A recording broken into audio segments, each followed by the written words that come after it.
Bonjour à toutes et à tous, on se retrouve aujourd'hui pour parler du film The Perfection de Richard Shepard. C'est une nouvelle production Netflix qui est disponible en France depuis fin mai 2019, avec dans les rôles titres Allison Williams qu'on a déjà vu dans la série HBO Girl, qui est vraiment géniale, que j'adore, et récemment on l'a vu dans Get Out de Jordan Peele, et à ses côtés on retrouve l'actrice Logan Browning qui joue dans la série Dear White People.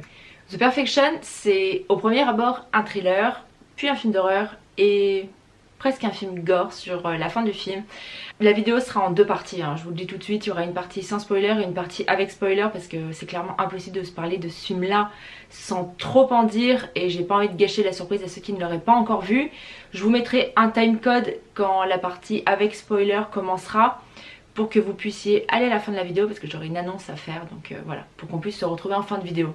The Perfection, c'est l'histoire de Charlotte qui a dû abandonner ses études de violoncelliste pour s'occuper de sa mère qui est malade, et suite au décès de cette dernière, elle décide de reprendre contact en fait avec ses mentors qui lui ont tout appris.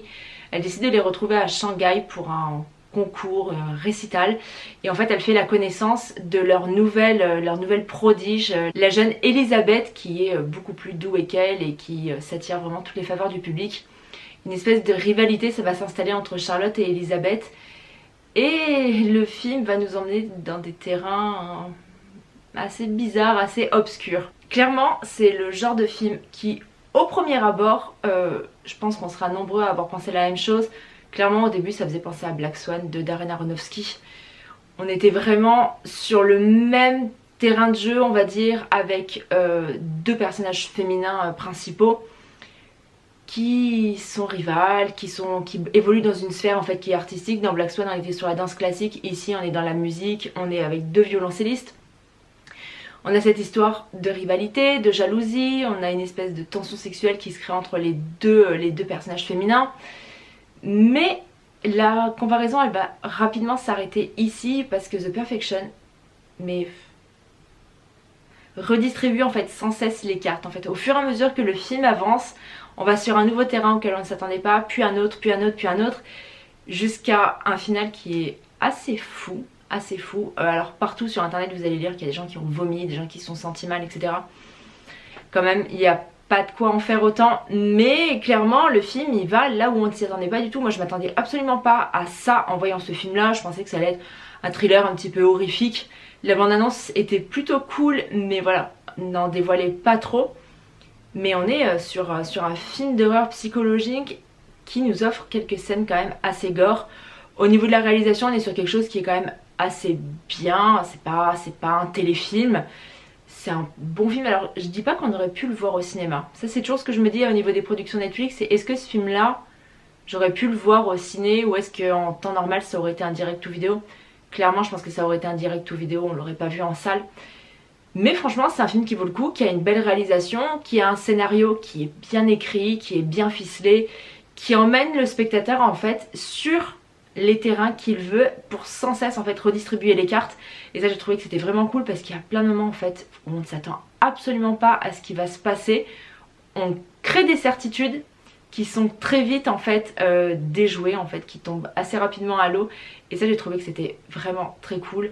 Réalisation propre, soignée, il n'y a pas d'éclair de génie, le scénario est très bien. Les deux actrices principales, Allison Williams, moi je l'avais adorée dans la série Girls, comme je vous disais, la série de Lena Dunham, c'est une série que j'adore. Je l'avais beaucoup aimée aussi dans Get Out, et voilà, pour le moment on a l'impression que sa carrière elle s'oriente un petit peu vers le thriller horrifique comme ça. Logan Browning, je la connaissais pas vraiment, donc j'avais pas trop d'a priori sur les actrices ni rien. Elles forment un bon duo, il y a une bonne alchimie entre les deux actrices et du coup ça se ressent au niveau des personnages. On sent qu'il y a un truc qui se passe, que la relation n'est pas artificielle ni rien. Mais voilà, ce film là en fait, ce qui prime sur ce film là c'est vraiment le scénario qui va de rebondissement en rebondissement. Alors il y a quelques fois où c'est un peu... peut-être que c'est un petit peu bancal, peut-être que c'est un petit peu maladroit, peut-être que c'est un petit peu tiré par les cheveux. Il y a des effets ouais, qui sont un petit peu artificiels, mais au final, c'est quand même un bon film. On passe quand même un bon moment devant. Et puis voilà, on se fait quand même mener par le bout du nez. Je trouve que c'est quand même assez intéressant en fait sur ce genre de film-là. Et franchement, pour une production Netflix, c'est très bon, c'est très bon. Ça relève pas mal le niveau. Et je trouve ça pas mal en ce moment. Je trouve qu'il y a pas mal de films d'horreur en fait qui sont comme ça, qui sont assez psychologiques, qui dénonce, parce qu'on a un petit message un peu de dénonciation un petit peu politique qui surfe assez sur la mouvance qu'on a actuellement, mais que je ne vous spoilerai pas si vous n'avez pas vu le film. C'est un film qui s'inscrit bien dans son époque, je trouve, et voilà, qui est bien mené, qui est intéressant, qui se laisse voir, qui va vous tenir en haleine tout du long parce que vous allez être sans cesse intrigué en fait par le film. Et je peux que vous le recommander, et je suis désolée mais la partie sans spoiler elle va s'arrêter maintenant parce que je ne peux pas en parler plus sans aller plus dans le détail en fait. Donc je vais vous mettre un timecode quelque part dans l'écran pour revenir en fin de vidéo pour l'annonce que je vais faire par rapport au 1 an de ma chaîne. Donc si vous n'avez pas encore vu le film, que vous voulez vous garder la surprise, vous pouvez couper maintenant et reprendre un petit peu plus tard. Pour ce qui est de la partie spoiler, donc clairement le film se joue de nous à 100%. Donc au début on a ce personnage de Charlotte qui revient à Shanghai. On voit qu'elle est un petit peu bizarre mais on ne sait pas exactement pourquoi. On se dit, est-ce que c'est comme dans Black Swan par exemple avec ce but de perfection qui est tellement intense, qui est tellement ultime que ça a rendu ce personnage complètement dingue, complètement cinglé, et du coup elle va chercher à se venger sur le personnage d'Elisabeth qui au final n'y est pour rien. C'est ça qui est un petit peu injuste au début. On se part sur un postulat comme ça. Après, assez rapidement, quand on a toute la scène en bus avec le personnage d'Elisabeth qui est malade, sachant que juste avant elles ont parlé d'une espèce de contamination qu'il y avait eu dans le sud de la Chine, on se dit, est-ce qu'on va partir sur un film de contamination? Il y a eu un moment où je me suis dit, mais est-ce que ça va devenir un film de zombies? En fait je comprenais vraiment pas où ça allait mener, mais je trouvais en même temps que les réactions de Charlotte étaient quand même bizarres. Elisabeth c'est censé être entre guillemets sa petite amie parce que voilà elles ont couché ensemble depuis la veille etc. Elles ont l'air quand même assez proches rapidement. Mais elle a des réactions qui sont quand même bizarres par rapport à sa copine qui est dans un état pas possible, qui est malade comme un chien etc. Donc il y a le doute qui s'installe, du coup il y a un effet un peu paranoïaque qui se met en place. Et au final quand il y a le film qui se rembobine, alors voilà c'est ce que je disais dans les procédés un peu artificiels, peut-être qu'il y aurait eu une autre façon d'expliquer tout ce plan machiavélique. Peut-être qu'il y aurait une autre façon de le montrer que de rembobiner le film comme ça, mais après j'ai trouvé que c'était assez original et assez surprenant. Moi justement quand le film s'est rembobiné, je fais what? Ça c'était cool, même si c'était artificiel, c'était quand même...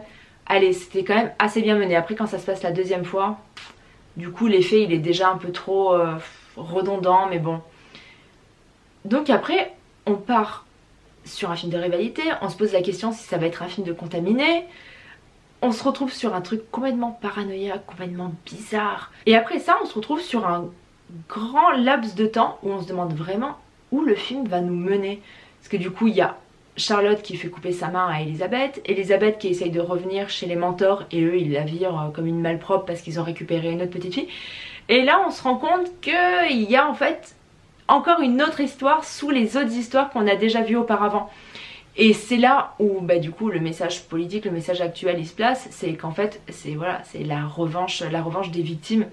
Donc on comprend facilement, et de toute façon après on nous le dit explicitement, que donc le mentor Anton fait venir donc ces jeunes filles dans cette maison, dans cette espèce d'académie, mais qu'en fait il abuse d'elles sexuellement et moralement. Que du coup le personnage d'Elisabeth elle a dû faire complètement une thérapie, on voit qu'elle est en hôpital psychiatrique pour essayer de vaincre, de combattre ses démons du passé. Donc on a tout ce message là aussi qui se met en place, et après il y a un message qui est quand même assez bizarre parce que du coup du statut de victime elle passe au statut de vengeresse, mais elle passe aussi au statut de bourreau. Alors c'est un parti pris, voilà, qu'on aime ou qu'on n'aime pas. La scène de fin donc qui est assez gore avec donc un personnage qui a un bras coupé, Charlotte elle a un bras coupé, Elisabeth elle a une main coupée et Anton a tous ses membres coupés, donc on a une scène qui est assez gore, assez folle.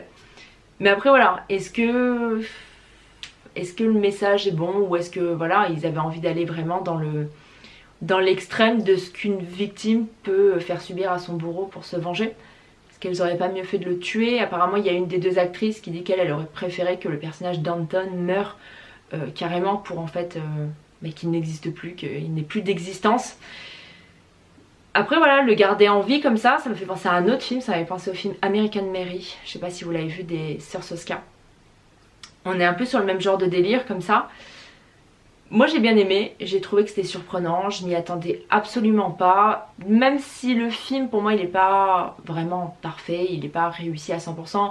Voilà, comme je vous dis, moi je trouve qu'il y a quand même quelques maladresses, que parfois le film il est un petit peu bancal, il y a des moments qui sont un peu creux. Parce qu'on essaye de nous mener en bateau, donc il y a des fois où on est vraiment un peu perdu, on se dit mais où est-ce que le film va nous mener? Donc ce qui fait qu'il y a des fois où le film il est un peu, voilà, il est un petit peu bancal, on a des scènes très intenses et après des scènes assez creuses. Mais au final, dans l'ensemble, moi je trouve qu'on passe un bon moment, qu'on a une histoire qui est intéressante, qu'on a une histoire qui est quand même relativement bien menée. Voilà, on a des scènes qui sont marquantes, on a des scènes qui sont quand même bien gore, qui sont quand même bien dégueulasses. La scène où, dans le bus, là où elle vomit les espèces d'asticots, c'est vraiment dégueulasse.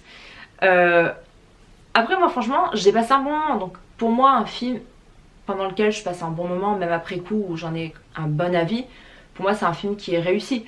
Après voilà, on pourra lui trouver des défauts ou pas, il y en a qui vont pas forcément aimer le message un peu trop girl power qu'il y a dans le film. C'est quelque chose que j'aime bien, je trouvais que c'était bien foutu, je trouvais que c'était intéressant. Après, franchement, moi j'ai rien à lui reprocher vraiment à ce film là. Donc vous me direz dans les commentaires si vous l'avez vu, si vous avez des reproches à lui faire, si vous avez aimé, si vous avez détesté ou pas. Mais franchement, je pense que pour voilà, un film d'horreur, une production Netflix, c'est quand même un bon film, c'est quand même un film qui est assez osé, assez fou. Je trouve que parfois on n'ose pas suffisamment dans le cinéma de genre, il y a toujours des fois où on essaye de rester un petit peu on va dire dans les limites. Voilà, là au moins le film pour une fois il sort vraiment des limites. On va le lui reprocher, j'ai lu que voilà les gens ils avaient trouvé ça trop horrible, ils avaient pas pu finir, ils avaient fermé les yeux, ils avaient vomi, etc. Il n'y a pas non plus de quoi se rouler par terre à mon avis. Mais voilà, au moins c'est un film qui ose, qui a un message à faire passer, qui le fait passer, même si on peut trouver ça maladroit ou pas. Au moins, je trouve que le réalisateur et le scénariste, ils sont allés au bout de leur démarche et c'était cool. On a un bon casting, on a une bonne réalisation, on a un bon scénario. Ça fait un bon moment de cinéma. Voilà. Et pour ce qui est des 1 an de la chaîne qui vont arriver très prochainement, donc c'est début juillet, je me souviens même plus la date, je crois que c'est le 3 juillet. La chaîne va avoir 1 an déjà. Donc je vais faire sûrement une vidéo spéciale ou quoi. Je ferai sûrement un concours sur Instagram. Vous pouvez me suivre sur Facebook et sur Twitter. En général j'essaie de donner un petit peu plus d'informations au fur et à mesure en fait. Donc pour les 1 an de la chaîne, j'aimerais bien, qu'on me l'a suggéré, j'aimerais bien faire une foire aux questions. Donc du coup si vous avez des questions à me poser, que ce soit par rapport à ma chaîne, par rapport au cinéma, par rapport aux films que j'aime, vous pouvez me poser des questions personnelles mais pas des questions privées. De toute façon je ferai le tri, hein, c'est clair. Mais voilà, si vous avez des questions à me poser, je trouve que c'est assez cool voilà, de faire une petite foire aux questions. J'en ai déjà reçu quelques-unes sur Facebook, sur Twitter et sur Instagram. Donc vous pouvez aussi m'en mettre dans les commentaires. Ou alors si vous avez d'autres suggestions à faire pour fêter les 1 an de la chaîne, je suis toujours ouverte aux suggestions comme ça, aux idées.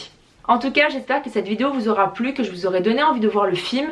Laissez-moi un petit commentaire pour me donner votre avis sur ce film là, si vous l'avez déjà vu, si vous avez envie de le voir, si vous l'avez vu et que vous l'avez détesté, si vous l'avez vu et que vous l'avez aimé. Comme d'habitude vous pouvez vous abonner à la chaîne si ce n'est pas encore fait, activer les notifications pour recevoir un email à chaque fois qu'il y a une nouvelle vidéo en ligne. Vous pouvez me laisser un petit pouce en l'air, vous savez que ça donne de la visibilité aux créateurs sur YouTube et que les filles ont plus particulièrement besoin de visibilité sur YouTube. Et puis comme d'habitude vous pouvez la partager, etc. Et vous pouvez me suivre sur Facebook, sur Twitter et sur Instagram pour des petites informations au fur et à mesure entre les vidéos. Je vous dis à très bientôt, salut!